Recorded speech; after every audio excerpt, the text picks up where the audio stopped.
Prevention. Well, we have in Italy, for instance, a program which is Gaining Health, Guadagnare Salute, which is based on nutrition. I've seen that in the program somebody is talking about calorie restriction in elderly people. This is important. It's important to know what elderly people should eat and how they should eat.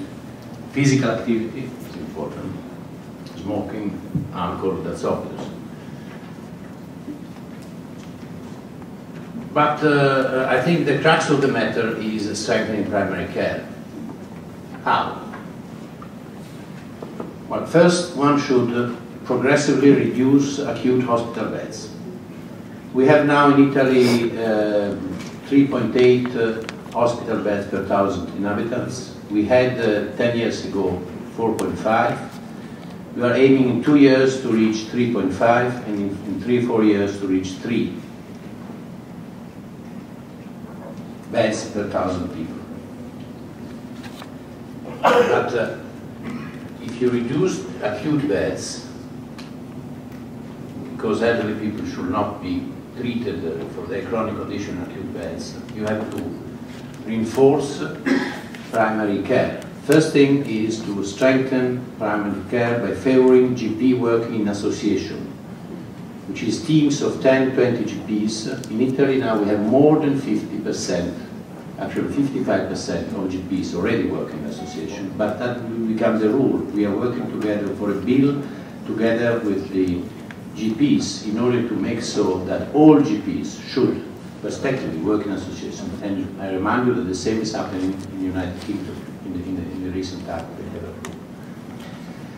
We have recently promoted a bill which is now being actually implementing, which has gone through the parliament and it's being implemented in the country, where we expand the role of pharmacists. Pharmacists will be able from now to, you should be able to book diagnostic examinations to get the report. So you book an examination, you go to a center to make the x-ray, then you can get the report back in the pharmacy, which is near to your house. You can have availability of nurses and physiotherapists in the pharmacy to do a number of things at home or in the pharmacy itself. Auto-medication for diabetes, anticoagulants, ECG with telemedicine, spirometry and so forth. The pharmacy will become the primary health center, which being connected to GPs will become the nucleus where the citizen should go in the first instance instead of jamming emergency rooms. So we need creating, and we are creating a path, we are creating an itinerary for the patient approaching the National Health Service, where the gatekeeper is the GP, or those pharmacists with the GPs associated with them. And diagnosis should be made outside the hospital, before the hospital. There is no reason to make diagnosis in the hospital unless they are very complicated diagnoses. So before admission, the patient should stay in the hospital very short time, technological hospitals, multidisciplinary teams, very short admissions, then coming back, continuing the therapy in a continuum. A heart patient should go to a heart rehabilitation center, not to a rehabilitation center where rehabilitation may be inappropriate. An oncological patient should get oncological rehabilitation. Rehabilitation should be rehabilitation homes, nursing homes, community health centers.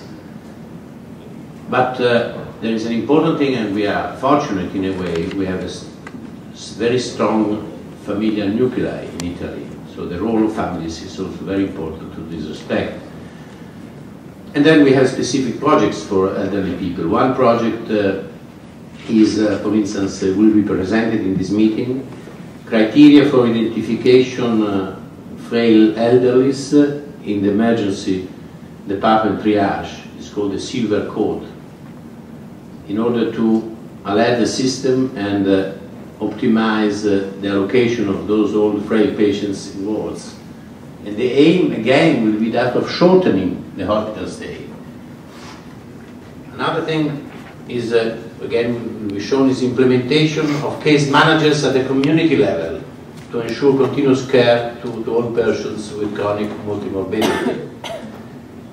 There is something I don't think will be shown here, but is of interest, is implementing domotic technologies, such as user-friendly domestic appliances and so forth, architectonical technologies to allow elderly persons to be more autosufficient. And lastly, from the primary care thing, at the educational level, School of Medicine and postgraduate program, what we are doing together with our Ministry of Education is to promote, to privilege the growth of primary care operators, to privilege GPs, to privilege geriatricians, rehabilitators, nurses. Last point, on governing appropriateness. What is governing appropriateness? Is measuring what happens in the system. I don't think this is done in this country. I don't think America is measuring health. Measuring health, I don't know whether we have means measuring appropriateness of hospital admissions, appropriateness of outpatient diagnostic procedures, drug consumption in hospital, in pharmacies, in drugstore, purchase of medical devices. You see here a number of, this is a region, which is what was the Lombardia. Okay, you see a region, which is the Campania, which is kind of with a lot of inappropriateness, and you see there is a lot of red. A lot of indicators are in the red zone, which means need to be improved.